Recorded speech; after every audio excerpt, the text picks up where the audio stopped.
జగద్గురు శ్రీకృష్ణ పరబ్రహ్మణే నమః. శ్రీ శ్రీ శ్రీ విద్యా ప్రకాశానందగిరి గురు పాదుకాభ్యాం నమః. శ్రీరామకృష్ణ గురు పాదుకాభ్యాం నమః. ప్రేమపూర్వక ఆత్మ నమస్కారములు. క్రిందటి భాగములో భగవానుడు తన విభూతిని తెలియచేస్తూ వడిగలిగిన వస్తువులలో వాయువును నేను అన్నారు. అంటే వేగవంతమైనటువంటి వాటిల్లో అన్నింటికంటే భిన్నమైన వేగము కలిగినటువంటి వాయువుని నేనయున్నాను.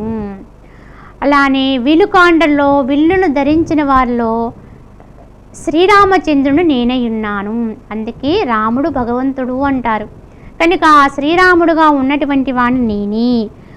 జల జంతువుల్లో మొసలని నేను. నదులన్నింటికంటే కూడా చాలా ఉన్నతమైనటువంటి స్వరూపము కలిగినటువంటి తత్వము కలిగినటువంటి నది గంగానది పవిత్రమైనది కనుక ఆ గంగానదిని నేనయున్నాను. సర్గాణామాదిరంతచ్చ మద్యం చైవాహమర్జున అధ్యాత్మ విద్యా విద్యానాం వాద ప్రవదతామహం. అర్జున, సర్గాణామాదిరంతచ్చ అన్నారు. అంటే అర్జున, సృష్టి యొక్క ఆది మధ్య అంతమును నేనయున్నాను. ఈ త్రివిధములుగా ఉండేది నేనే. అలాగే విద్యల్లోకెల్లా గొప్పదైనటువంటి అధ్యాత్మ విద్య నేనయున్నాను. వాదించు వారిలోని వాదశక్తి నేనయున్నాను అన్నారు. విద్యల్లోకెల్లా విద్యానాం అధ్యాత్మ విద్య. ఎందుకంటే అన్ని విద్యల కంటే మేటి విద్య ఆధ్యాత్మిక విద్యే. రాజగుహ్య రాజయోగం ఇది. ఎందుకంటే ఇది గొప్పదైన విద్య. మిగతా అన్ని విద్యలు కూడా ఎక్కడ నేర్చుకోబడే విద్యలవి? ఇచ్చోటి ఇక్కడిక్కడ వాటి గురించి చెప్పబడేటువంటి విద్యలే. ఈ మాయా స్వరూపంతో ఉండేటువంటి ఈ లోకములోనే వాటి గురించి వివరించే విద్యలే తప్ప వీటన్నింటికీ కూడా కారణమైన మూలమైన తత్వాన్ని బోధించే విద్యలు మాత్రం కావివి. మనం అనుకుంటున్నాం ఇక్కడ ఈ విద్యలు నేర్చుకుని ఇక్కడే చాలా ఉత్తమమైనటువంటి విధానానికి వెళ్ళి చాలా అనేక రకాల ఉపాధులు పొందుతూ చాలా సంపాదన చేస్తూ ఇక్కడ వాటిని అనుభవిస్తూ మేము చాలా విద్యావంతులమై ఉన్నాం అనుకుంటున్నాం. కానీ ఇవన్నీ కూడా మనకి ఎక్కడి వరకు ఉపకరిస్తాయంటే ఈ లోకం వరకే ఉపయోగిస్తాయి. ఇక్కడ ఈ లోకములో ఈ భౌతికములో ఈ దేహంతో వాటిని ఉపయోగించుకోలేదు తప్ప ఈ దేహము తర్వాత అసలైన ఉన్నది ఏదైతే ఉందో దాని కొరకైతే మాత్రము ఈ విద్య ఉపకరించదు. ఎందుకంటే ఒక స్వప్నము వచ్చినప్పుడు ఆ స్వప్నము కాంచుతూ ఉండగా ఆ స్వప్నములో మనం ఏవేవో చాలా పొందినా అవన్నీ కూడా ఎంతవరకు ఉపయోగం అండి అంటే ఆ స్వప్నము ఉన్నంతవరకే. మరి స్వప్నము ఎంతవరకు ఉంటుంది అంటే మెలకువ రానంతవరకే ఉంటుంది. మెలకువ వచ్చిన తదుపరి స్వప్నం అనేదే ఉండదు. కానీ మేలుకున్న వాడికి ఆ స్వప్నములో పొందిన వస్తువుల వల్ల ఏమైనా ఉపయోగం ఉన్నదా అంటే ఏమీ అక్కడికి రావు. అలానే ఇక్కడిక్కడ నేర్చుకునే విద్యలు ఇక్కడిక్కడ చాలా గొప్పవిగా ఉండి ఇక్కడిక్కడ ఉపయోగపడతాయి. ఇక్కడ గొప్పవాళ్ళు అవడానికి ఈ దేహపరంగా ఉపయోగపడతాయి తప్ప ఆత్మకు సంబంధించిన విద్యలు కానే కావు. ఆత్మను ఉద్ధరించుకునే విషయంలో ఇవేవి కూడా మనకి సహాయం చేయలేవనే చెప్పొచ్చు. అయితే మరి విద్య అనవసరమండి అంటే విద్య అవసరమే. ఎంతవరకు అంటే ఇక్కడ ఉండడానికి ఇక్కడ వ్యవహారం చేసుకోవడానికి ఉత్తమమైనటువంటి వ్యక్తిత్వంతో మనం ఎదగడానికి ఎంతవరకు అవసరము అంతంత మన విద్యల్ని ఆపాదించుకోవాలి. వాటి ద్వారా మనము ఎంతో కొంత స్వార్జితం ఎంతో కొంత సంపాదన చేసుకుంటూ ఇక్కడ జీవితాన్ని సక్రమ పద్ధతిలో నడిపించుకోవాలి. కానీ అవి ఒక్కటే ప్రాధాన్యం అనుకున్న భావాన్నించి మనము కొద్దిగా మార్పు చెంది అసలైన విద్య లేనటువంటి ఆధ్యాత్మ విద్యను పొందడానికి కూడా ప్రయత్నము చేయాలి. ఆధ్యాత్మ విద్యతో కూడినటువంటి భౌతిక విద్యల్ని అలవర్చుకోవాలి. అప్పుడే వారు రాణించగలుగుతారు, ఉత్తమమైనటువంటి స్థితిలోకి ఎదగగలుగుతారు. కనుక నీవంటే ఎవరో నీకు తెలియచెప్పేటువంటి ఆత్మ విద్యే అధ్యాత్మ విద్య. అధ్యాత్మ విద్య అంటే మరి ఆత్మని అధ్యయనము చేయటే ఆధ్యాత్మ విద్య అన్నారు. ఆత్మ అంటే నేనే ఉన్నాను. నన్ను గురించి నేను తెలుసుకోవడమే ఆధ్యాత్మిక విద్య ఉన్నది. మరి నన్ను గురించి నేను తెలియకుండా ఎన్ని విద్యలు నేర్చుకున్నా వాటి వల్ల ఉపయుక్తం ఎంతవరకో మనం గుర్తించాలి. కనుక నేనెవరినో నేను తెలుసుకుని దానికి తోడుగా అన్ని విద్యల్ని అభ్యసించగలిగి ఉండాలి. కనుక ఆధ్యాత్మ విద్యతో కూడినటువంటి విద్యలే రాణిస్తాయనేది మనం ఇక్కడ గుర్తించి, అందుకే విద్యలన్నింటికంటే గొప్ప విద్య అధ్యాత్మ విద్య అయి ఉన్నది అని భగవానుడు తెలియచేయడానికి కారణం ఇదై ఉన్నది. అదే విధముగా వాదనలోకెల్లా కూడా ఆ వాదించేటువంటి శక్తిని నేనై ఉన్నా అన్నారు. అంటే వాదన అంటే ఏమిటి ఇక్కడ అంటే సత్యాన్ని నిలబెట్టడం కోసం, ధర్మాన్ని నిలబెట్టడం కోసం ఎప్పుడైతే ఏ వాదన అయితే జరుగుతుందో ఆ వాదనలో ఉండేటువంటి ఆ వాద శక్తి పరమాత్మే ఇస్తాడు, పరమాత్మదే. కనుక సత్యాన్ని నిలబెట్టే విధానములో మనం ఎప్పుడైనా ఏదైనా ఒక వాదన చేసినా ఆ వాదనకి పటుత్వం అనేది ఎవరి వల్ల వస్తుందంటే పరమాత్మ ద్వారా చేకూరుతుంది. కనుక ఎప్పుడూ కూడా సత్యత్వ స్థితిలోనే ఉండాలి, ధర్మం వైపే ఉండాలి. దాని కొరకు మనమే ఏది మాట్లాడినా ఆ మాటకి ఒక పటుత్వం వస్తుంది. ఆ పటుత్వమే పరమాత్మ శక్తి చెప్పాలంటే. అంతే తప్ప అధర్మ విషయాల కొరకు వాదించేవారు లేదా ఏదో మూర్ఖత్వంతో చేసుకునే వాదోపవాదాల్లో పరమాత్మతత్వం ఉంటుందని అర్థం కాదు ఇక్కడ. యథార్థముగా సత్యమేమిటో తెలియచెప్పే వాదన ఏదైతే ఉందో ఆ వాదనలో పరమాత్మ శక్తి ఉంటుంది. అలాగే యథార్థమైనటువంటి దైవత్వం గురించి నువ్వు దాన్ని నిలబెట్టడం కోసము నువ్వు చెప్పేటువంటి లేదా నువ్వు చేసే ప్రయత్నం ఏదైతే ఉందో దాన్ని ఇతరులకు అందించే ప్రయత్నం ఏదైతే ఉందో ఆ ప్రయత్నమును నిలిచి నిన్ను ముందుకు నడిపించేది కూడా పరమాత్మ శక్తి. యథార్థముగా ఈ దేహపరంగా అయితే ఏ విధమైనటువంటి కర్తృత్వాన్ని పెట్టుకునేటువంటి అధికారము కానీ అవకాశం కానీ మనకి లేదు చెప్పాలంటే. ఆ దేహం అనేదాన్ని ఒక ఆలంబనగా చేసుకుని దాని నుంచి అది వెలువడుతూ ఉంటుంది. ఎవరు అంటే పరమాత్మ శక్తి తన్ని తాను నిలబెట్టుకోవడానికి చేసేటువంటి ప్రయత్నమే. ఇది ఒక పాత్రలో ఉపయోగిస్తుందంతే. కానీ ఆ పాత్రే అది దాన్ని స్వయంలో తీసేసుకుని నేనే ఇంత గొప్పవాడిని అని అహంకరించామో ఆ వాదశక్తి పడిపోతుంది. ఎక్కడైతే నిరహంకారం ఉంటుందో, ఎక్కడైతే మనకి ఆ యొక్క ఫలాభిలాష లేకుండా ఉంటామో, కర్తృత్వ అభిమానములు లేకుండా ఉంటుందో ఏ దేహం అయితే, అక్కడి నుంచే పరమసత్యం అనేది వెలువడుతుంది. కనుక సత్యమైన వాక్యం బయటకు రావాలి అంటే అక్కడ నిష్కల్మషత్వం ఉండాలి. దానికి ఏ రకమైనటువంటి స్వార్థపూరితమైనటువంటి కర్తృత్వ అభిమానాలు ఉండకూడదు. అటువంటి లేని దేహం ఏదైతే ఉంటుందో దాన్ని ఆలంబనగా చేసుకుని పరమాత్మ యొక్క శక్తి బయటకు విస్తరిస్తుంది, పరమాత్మ యొక్క వాక్యమే బయటకు వస్తుంది. కనుక ఎవరితో ఎప్పుడు ఏ విధంగా పరమాత్మ గురించినటువంటి భావన వ్యక్తీకరించాలన్నా ఆ వాదానికి ఒక పటుత్వ శక్తి వస్తుంది. అది ఎవరిస్తారు అంటే దైవమే, భగవంతుడే ఆ చోటు నుంచి పలుకుతాడు. అలా ఆ దైవత్వాన్ని నిలబెట్టడం కోసం చేసేటువంటి వాదములో కూడా ఆ శక్తి ఎక్కడిది అంటే పరమాత్మది. కనుక వాదములో నేనుంటానంటే అన్ని వాదాల్లో పరమాత్మ ఉంటాడని మనం చేసుకునే అన్ని విభేదాల్లోనూ కూడా దైవానికి ఆపాదించకూడదవి. ఒక సత్యత్వమైనటువంటి స్థితిని నిలబెట్టడానికి చేసే ప్రయత్నములో ఉండే వాదనా శక్తి పరమాత్మదని మనము గుర్తించాలి. అదే విధముగా భగవాను మరికొంత తెలియజేస్తూ అక్షరాణామకారోస్మి ద్వంద్వ సామాసికస్య చ అహమేవాక్షయః కాలో ధాతాహం విశ్వతో ముఖః. అక్షరములలో అకారము నేనయున్నాను, సమాసముల్లో ద్వంద్వ సమాసము నేను, నశించని కాలమును నేను, సర్వభర్తను సర్వవ్యాపకుడిని నేనయున్నాను. క్షరము అంటే నశించిపోయేది, అక్షరము అంటే నాశనము కానిది. ఆ అక్షరములో అంటే ఆ తీసేస్తే క్షరమైపోతుంది, నశించిపోతుంది. కనుక ఆ అనే అక్షరములోనే అసలు పటుత్వం ఉంది. కనుక ఆ అక్షరములో ఆ అనేటువంటి ఆ పటుత్వ శక్తి నేనై ఉన్నాను. అక్షరుణ్ణి అంటే నాశనము లేని తత్వం ఏదో అదే నేనై ఉన్నాను. అలానే ద్వంద్వ సమాసము నేనై ఉన్నాను సమాసముల్లో. ఎందుకంటే ఎక్కడ మనకి జగత్తులో అంత ద్వంద్వ సమాసమే, అన్నీ రెండు కలిసి ఉన్నాయి. చీకటి వెలుగులు, సుఖదుఖాలు, ఎత్తుపల్లాలు, ఇలా మనం అన్నీ కూడా మాన అవమానములు, గౌరవ అగౌరవములు ఇలా చెబుతూ ఉంటాం.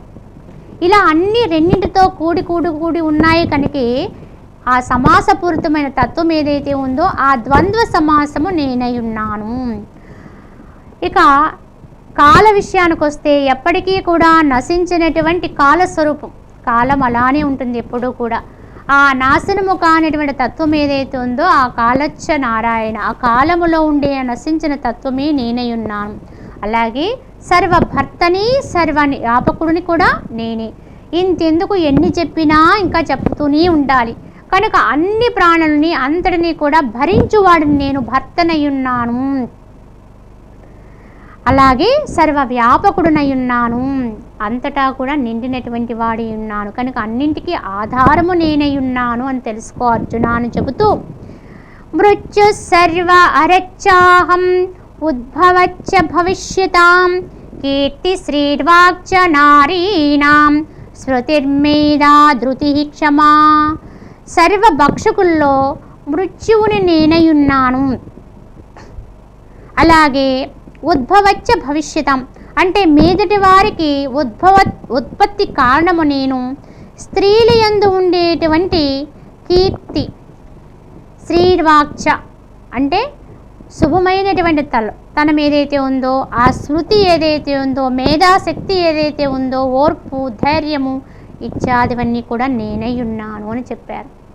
కనుక ఇక్కడ సర్వ భక్షకుల్లో తీసుకుంటే భక్షించు వారిలో మృత్యువు, అన్నింటికంటే కూడా సర్వభక్షకుడు ఎవరంటే అన్నిటినీ భక్షించువాడు ఎవరంటే మృత్యువే, హరింపచేసేవాడు. కనుక ఇక్కడ మృత్యువు కూడా నేనే. భగవంతుడు అంటే అన్నిటిలోనూ మనము ఇలా తెలుసుకోవాలి. చివరికి మృత్యువు కూడా నేనై ఉన్నాను, ఆరూపంగా ఉండేది కూడా పరమాత్మే. అలానే సకల జీవులకి కూడా ఉత్పత్తి కారణము నేనై ఉన్నాను, అన్నీ ఉద్భవించేది కూడా నా నుంచి, ఉత్పత్తి కారణము నేనే అని చెబుతూ ఇక్కడ ప్రత్యేకంగా స్త్రీలలో ఉండే కొన్ని లక్షణాలు చెప్తే, కీర్తి శ్రీర్వాక్చ నారీణాం శృతిర్మేధా ధృతి క్షమా. కనుక స్త్రీలలో ఉండేటువంటి ఉత్తమ లక్షణాలు ఏవైతే ఉన్నాయో వారిలో ఉండేటువంటి ఆ కీర్తి, సౌభాగ్యము, ఆ మాట్లాడేటువంటి తీరు, ఆ జ్ఞాపక శక్తి, ధారణ, ఓర్పు, ధైర్యము ఇత్యాది లక్షణాలన్నీ కూడా ఎక్కడైతే ఉన్నతంగా ఉంటాయో అవన్నీ నావిగానే గుర్తించండి. ఇక్కడ నారీణాం అనేటువంటి పదాన్ని వాడారు భగవాన్, నిజమే. అంటే స్త్రీలలో మాత్రమే గుణాలు ఉంటే అది పరమాత్మ అంశం అనే అర్థం కాదు ఇక్కడ. ఇది ఎవరికైనా వర్తిస్తుంది. కాకపోతే స్త్రీలని ఒక విధంగా మరి కొంచెం చులకన భావనతో చూసేటువంటి భావన ఉన్నవారికి కూడా అది తెలియజేయడం కోసం ఎక్కడెక్కడైతే స్త్రీలలో ఈ ఉన్నతమైనటువంటి భావాలు ఉంటాయో, వారిల్లో ఉండే ఓర్పు ఏదైతే ఉందో, సహనం ఏదైతే ఉందో, వారికి ఉండే ధైర్య శక్తి ఏదైతే ఉందో, దేన్నైనా సరే గుర్తుపెట్టుకోగలిగే ధారణాశక్తి ఏదైతే ఉందో, ఈ యొక్క మాట్లాడేటువంటి ఇంపుగా మాట్లాడేటువంటి విధానం ఏదైతే ఉందో, ఆ మాధుర్యత ఏదైతే ఉందో, ఆ కీర్తి తత్వం ఏదైతే ఉందో, ఇదంతా నాదిగా తెలుసుకో. అక్కడ దైవాన్ని గుర్తించి, పరమాత్మ యొక్క తత్వాన్ని గుర్తించి ఆ స్త్రీని గౌరవించగలిగి ఉండాలి, ఆ స్త్రీని ఉన్నతమైనటువంటి తత్వంతో చూడగలిగి ఉండాలి అని చెప్పడం కోసం ఇక్కడ నారీణాం అనే పదం వాడారు. కానీ ఇంకొక విధంగా ఆలోచిస్తే ఈ లోకములో ఉండే జీవులందరూ కూడా స్త్రీయత్వంతో ఉన్నాం, జీవత్వంతో ఉన్నాం. కనుక ఏ ఏ జీవుల్లో అయితే ఈ లక్షణాలు ఉంటాయో ఆ లక్షణాలన్నీ నావిగా గుర్తించాలి. కనుక పరమాత్మ యొక్క తత్వం ఎప్పుడూ కూడా ఉన్నతంగా ఉంటుంది. ఎవరెవరిలో ఏదైతే ఉన్నతమైన లక్షణం కనిపిస్తుందో అదే భగవదంశగా తెలుసుకోవాలి. ఒక బాగా పాడగలిగే ఒక గాయకుడు ఉన్నాడండి, వాళ్ళ స్వరమే మాధుర్యంగా ఉంది. ఇంతకీ భగవంతుడు ఎలా ఉన్నాడండి అంటే వాళ్ళలో, ఆ గాయకుల్లో అంటే ఆ యొక్క స్వర మాధుర్యమే పరమాత్మ అంశగా గుర్తించి దానికి నమస్కరించాలి. ఆ పరమాత్మ యొక్క తత్వం అదిగా గుర్తించి నమస్కరించాలి. అలానే ఒక కవి కానీ, ఒక చిత్రకారుడు కానీ, ఇలా మనము ఎన్నెన్నో నైపుణ్యాలు కలిగిన వారిని చూస్తూ ఉంటాం లోకములో. ఒక్కొక్కరికి ఒక్కొక్క దాని మీద చాలా ప్రజ్ఞ ఉంటుంది. వాళ్ళు చేసిన ఆ పనిని అంత నిపుణత్వంగా మరెవరూ చేయలేరేమో అన్నంత గొప్పదిగా చేస్తూ ఉంటారు వాళ్ళు. కానీ మనం తెలుసుకోవాలి, వారిలో ఆ భగవంతుని యొక్క అంశ ఆ విధముగా వెలువడుతుంది, ఆ కోణములోంచి బయటకు వెలువడుతుంది. అదే వారిలో ఉన్న పరమాత్మ అంశాన్ని తెలుసుకొని దానికి ఎప్పుడూ తల వంచాలి, నమస్కరించాలి, గౌరవించాలి, అంగీకరించాలి. అంతే తప్ప ఇతరుల్లో ఉండే గొప్పతనాన్ని మనము దాన్ని సహించుకోలేక అసూయ పడితే వారికి ఎప్పటికీ కూడా దైవత్వం యొక్క స్థితి అందదు. అందుకే మొట్టమొదటి చెప్పేశారు భగవానుడు, అసూయ లేని వారికి మాత్రమే నా తత్వాన్ని తెలుసుకోగలుగుతారు అని. ఎందుకంటే సహజత్వంగా పరమాత్మ యొక్క తత్వం లోకమంతా నిండి ఉన్నదాన్ని ఇలా ఎప్పటికప్పుడు గుర్తిస్తూ అంగీకరించిన వాడే అసూయారాహిత్యాన్ని పొందగలుగుతాడు. అంతకు మించి కేవలము చూడబడేటువంటి ఈ యొక్క భూత పరిస్థితిలో అంటే కనిపించే దేహాల యొక్క అవస్థే యథార్థం అనే భావనతో ఉంటాడో వాడికి అసూయ ఉండనే ఉంటుంది. ఆ విధంగా కాకుండా జ్ఞానాన్ని పొంది ఎక్కడెక్కడ ఎవరెవరిలో ఏ ప్రజ్ఞ ఉంటుందో, ఏ గొప్పతనం ఉంటుందో, ఏ కుశలత్వం ఉంటుందో ఒక్కొక్కరు ఒక్కొక్క పని చాలా నిపుణత్వంగా చేయగలుగుతుంటారు. వారిలో ఉండే ఆ నిపుణత్వ శక్తే పరమాత్మను గుర్తించాలి. ఆ నిపుణత్వ శక్తికి తప్పకుండా పరమాత్మ తత్వం ఉంది అని గుర్తించి దానికి నమస్కరించి చాలు, అంగీకరించావు, వెంటనే మనలో అసూయ అనేది పటాపంచలైపోతుంది. ఇలా అందరిలో ఉన్న దైవత్వాన్ని గుర్తించడం కోసమే మనకి భగవానుడు ఈ రీతిగా కొన్ని ఇక్కడ వివరించి చెబుతూ మరికొంత చెబుతూ బృహత్సామ తదా సామ్నం గాయత్రీ ఛందసామహం మాసానాం మార్గశీర్షోహం ఋతూనాం కుసుమాకరః. ఇందాక వేదముల్లో సామవేదము నేనై ఉన్నానన్నారు. ఇప్పుడు సామవేద శాఖల్లో బృహత్సామం అనేదాన్ని నేనై ఉన్నాను. కనుక ఆ సామవేదములో ఉండేటువంటి బృహత్సామం అనేటువంటి దాన్ని నేను, అందులో ఉత్తమమైనటువంటి స్థితి ఏదైతుందో అది నేను. ఛందస్సుల్లో గాయత్రి నేనై ఉన్నాను. మాసములలో మార్గశీర్ష మాసము నేనై ఉన్నాను. ఋతువులలో వసంత ఋతువునై ఉన్నాను. కనుక మాసాన మార్గశీర్షోహం, ఈ మార్గశీర్ష మాసము చాలా పవిత్రమైనదిగా చెప్పబడుతుంది. ఒకప్పుడు అసలు మన యొక్క ఈ సంవత్సరం యొక్క లెక్కింపు మార్గశీర్ష మాసము నుంచి ప్రారంభమై ఉండేదట ఒకప్పుడు. అంటే ఇంగ్లీషు వారు మన దేశానికి రాకముందు వారి యొక్క పట్టిక అనేది ప్రామాణికంగా తీసుకోకముందు అయితే మార్గశీర్ష మాసము నుంచి సంవత్సరాన్ని ప్రారంభించేవారట. అటువంటి ప్రథమంగా ఉండేటువంటి ఈ మార్గశీర్ష మాసమే గొప్పదిగా, మరి ఆ మాసములో చాలా చాలా పవిత్రమైన క్రియల ఆచరణలు జరుగుతూ ఉంటాయి. అలాగే భగవద్గీత ఉద్భవించింది కూడా ఈ మార్గశీర్ష మాసంలోనే. మార్గశిర శుద్ధ ఏకాదశి రోజునే గీతావిర్భావ రోజని చెప్తారు. ఇది ధనుర్మాస కాలము. ఇలా అన్ని విధాలా కూడా ఉత్తమమైన కాలం కనుక మాసాన మార్గశీర్షోహం, ఋతువుల్లో వసంత ఋతువు నేనయున్నాను అని చెప్పారు. ద్యూతం చలయతామస్మి తేజస్తేజస్వినామహం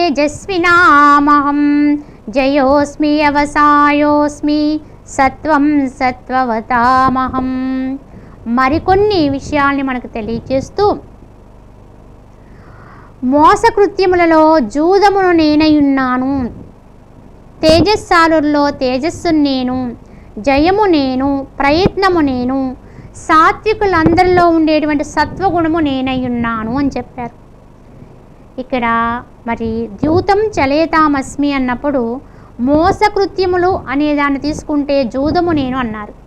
అంటే జూదములో దేవుడు ఉన్నాడు కదా అని జూదాన్ని ఆడమని కాదు ఇక్కడ అర్థం, దాన్ని ప్రోత్సహించమని కాదు అర్థం.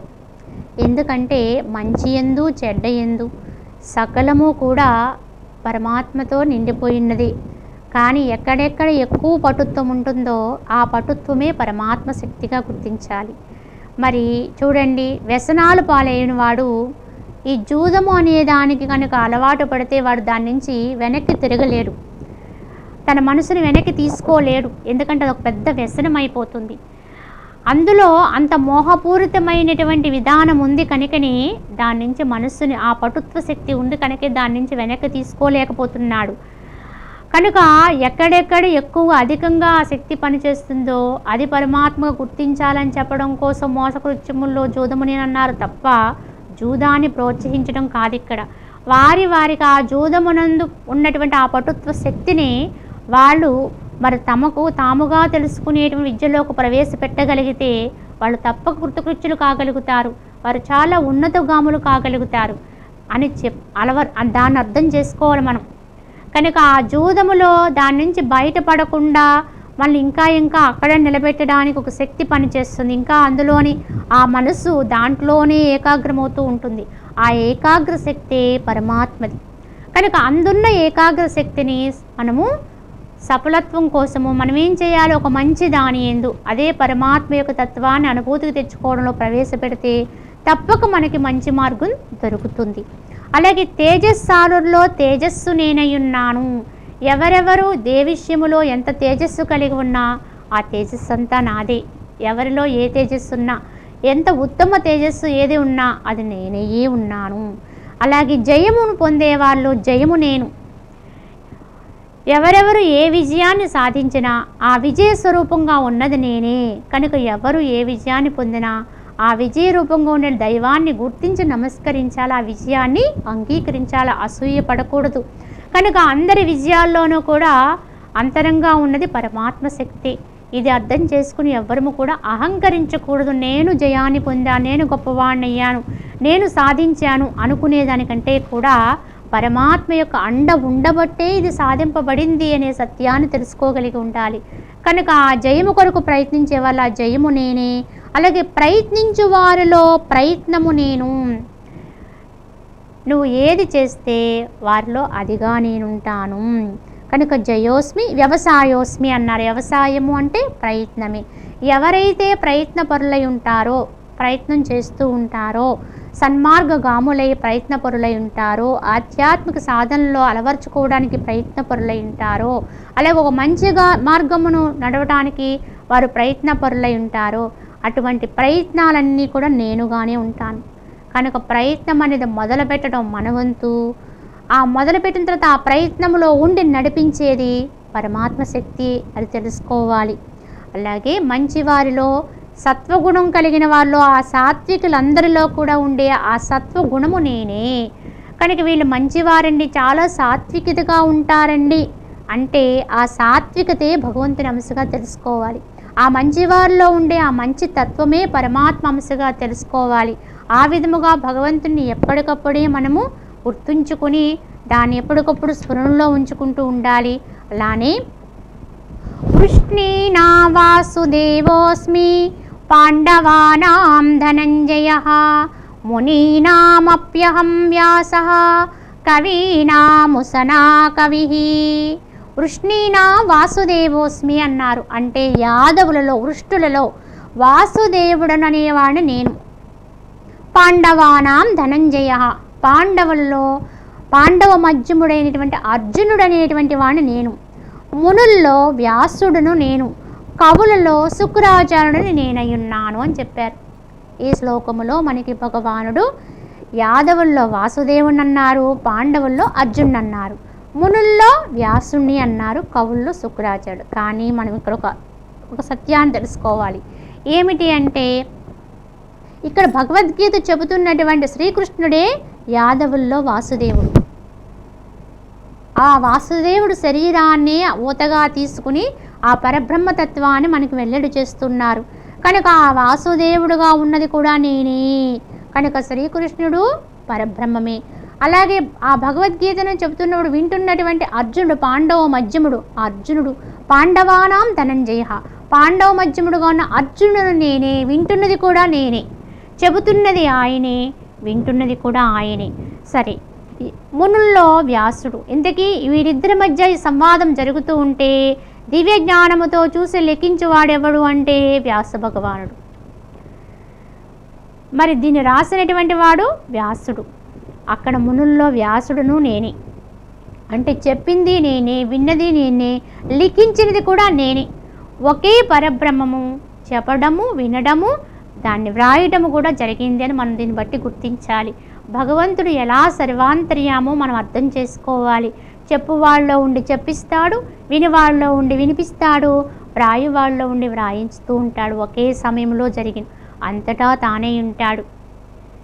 ఇది మరి మహనీయులకి, యోగులకి చాలా సుస్పష్టమైన విషయము. అంటే ఒకేసారి ఒకే దేహముతో అనేక రూపాలు, ఒకే రూపంతో అనేకంగా కనిపించే యోగులు మనకి ఈ భూమి మీద ఎందరో.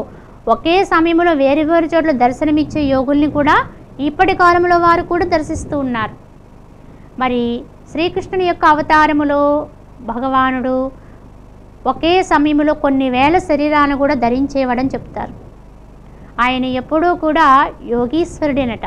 ఎప్పుడూ ఆయన యోగముద్రలోనే ఉండేవాడు. కానీ ఆయన నుంచి వచ్చిన లీలా శరీరాలు మాత్రము రాజ్యాంగబద్ధంగా ఎలా ఉండాలన్నీ ఉంటూ మరి ఆ 16,000 మందితోటి ఆయన కళ్యాణం చేసుకుని వ్యవహారం చేస్తూ ఉన్నటువంటి శరీరాలు కూడా లీలా మాత్రపు శరీరాలని చెప్తారు. ఆయన ఎప్పుడూ యోగీశ్వరుడుగానే ఉండేవాడట. ఈ విధముగా యోగులకే అది చాలా సుస్పష్టమైన విషయము, సాధ్యమయ్యేటువంటి విషయము. కనుక ఆ యాదవుల్లో వాసుదేవుణ్ణి నేనే, పాండవుల్లో అర్జునుడిని, మునుల్లో వ్యాసుడిని నేనే అని చెబుతూ ఈ భగవద్గీత చెప్పింది నేనే, విన్నది నేనే, వ్రాసింది కూడా నేనే. అందుకే దీనికి ఇంతటి ప్రాముఖ్యత అని కూడా మనము గుర్తించాలి. అదే విధముగా దండోదమయతామస్మి నీతిరశ్మి చికీర్షతాం మౌనం చైవాస్మి గుహ్యానాం జ్ఞానం జ్ఞానవతామహం. శాసించు వారిలో దండనీతిని నేను, జయాభిలాషుల్లోని రాజనీతిని నేను, గోప్య వస్తువులలో మౌనమును నేను, జ్ఞానవంతుల్లోని జ్ఞానము నేను. ఎవరిలో ఏది లేకపోతే ఆ పదానికి అర్థము లేదో అదే నేను అని పరమాత్మ ఇక్కడ బోధ చేశారు. ఎందుకంటే శాసించే వారిలో ఉండేటువంటి ఆ దండ నీతి, ఎవరైనా ఏదైనా ఒక తప్పిదము కానీ ఒప్పిదము కానీ వాటిని తీర్మానం చేసి ఎవరికి ఏ విధముగా మనము వారికి వర్తింపచేయాలో వారికి దండనం కానివ్వండి ఇంకొకటి కానీ వర్తింపచేయటానికి వారు చెప్పేటువంటి ఆ తీర్పు ఏదైతే ఉందో ఆ తీర్పులో ఉండి పనిచేసే శక్తి నేనే. కనుక శాసించే వాటిలో ఆ దండ నీతిగా ఉండేది నేనే. కనుక మరి ఇప్పుడు చూస్తున్నాం, మనకి బయట న్యాయవాదులు ఉన్నారు, కోర్టులు ఉన్నాయి, వాద ప్రతివాదములు జరుగుతూ ఉంటాయి. అక్కడ చివరికి ఏదో ఒక నిర్ధారణ అవుతూ ఉంది. ఆ నిర్ధారణ అయిన దాని ప్రకారమే మనకి దండన అనేది విధించబడుతుంది, లేదా వారి నిర్దోషులుగా బయటికి పంపుతూ ఉంటారు. మరి ఇక్కడ ఎవరో ఒకరు తీర్మానం చెప్పాలి కదా. వారు నిష్కర్షగా న్యాయం ఎటువైపు ఉంది, ధర్మం ఎటువైపు ఉంది అని వారు ఆలోచన చేసి ఏమాత్రము కూడా వారిలో ఎక్కడా కూడా ఈ అపవిత్రత లేని భావంతో ఉన్నప్పుడే సరైన తీర్మానం వెలువడుతుంది. కనుక ఆ తీర్మానం ఏదైతే ఉందో, దేనికి అమ్ముడు పోని తీర్మానం ఏదైతే ఉందో అది పరమాత్మ యొక్క శక్తి. కానీ ఆ తీర్మానం చేయవాడు మాత్రము మరి సక్రమమైన పద్ధతిలో ఉండి కనుక చేయగలిగితేనే అది సక్రమమైన తీర్పు బయటకు వస్తుంది. అందులో పరమాత్మ శక్తి ఉంటుంది. కనుక అటువంటి శాసించే వారిలో ఉండేటువంటి ఆ దండనీతిని నేను, జయము కొరకు అభిలషించే వారిలో ఉండేటువంటి రాజనీతిని నేను, వారు జయము కొరకు ఏ విధంగా పాటుపడినా వారు చూపించేటువంటి ఆ రాజనీతి ఏదైతే ఉందో ఆ నీతి నేనే ఉన్నాను. అలాగే గోప్య వస్తువుల్లో మౌనం అన్నారు ఇక్కడ. దీనికి మరికొంత విశ్లేషణ మనం వచ్చే భాగంలో తెలియజేసుకుందాం. హరి ఓం తత్సత్.